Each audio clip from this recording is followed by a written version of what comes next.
My favorite part about next week is that it won't matter if I run out of iPhone storage because we'll be together. Okay, I'm gonna finish this real quick. The equivalent of us, instead of being like Monsters Inc., right, where we rely on anger to give us a sense of purpose, to help us solve the problems that need to be solved, the New Testament has this one narrative of when the disciples of Jesus and other converts are praying together in the upper room on the day of Pentecost. They've been there for some time, and they're waiting on direction from God.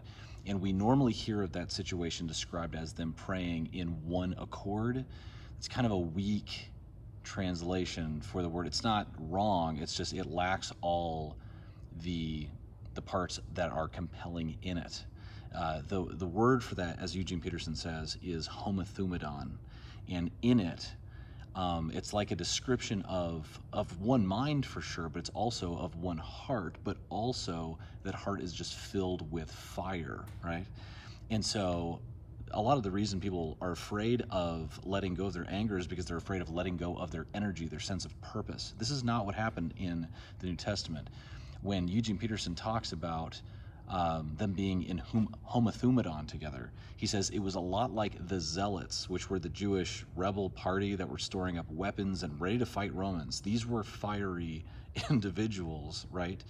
They're revolutionaries, but without the destruction of it, without the killing, without the meanness, right?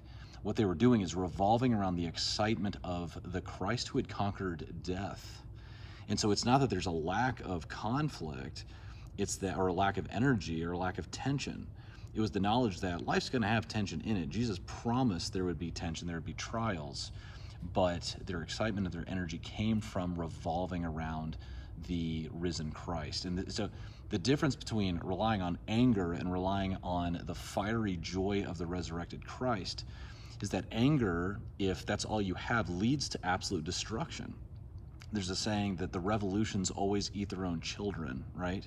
What starts with anger and doesn't turn into something constructive turns into just destruction, right? But around the resurrected Christ, it gives us the resources to not only love your neighbor as yourself, but go the second mile in ways that help make everything better, actually establishing the conditions for true peace, which includes justice, right? Not just knocking enemies out to where they can't fight you anymore, right?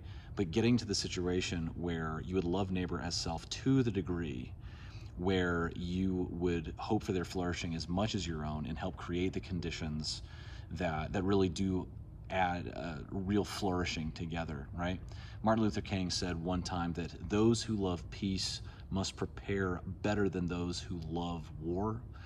And what that's going to look like is understanding that there's actually something better than constant conflict, right? Because what we're honestly looking for most of the time in constant conflict is the feeling of aliveness, the feeling of righteousness. But when we get that feeling of righteousness from Jesus, and when we get that feeling of aliveness from the resurrected Christ, it gives us the resources to interact with each other and create cultures around that revolve around the Lord, that invite people in, that give everybody what they're looking for at the deepest level. All right, so really looking forward to meeting in person with you guys in just a few days.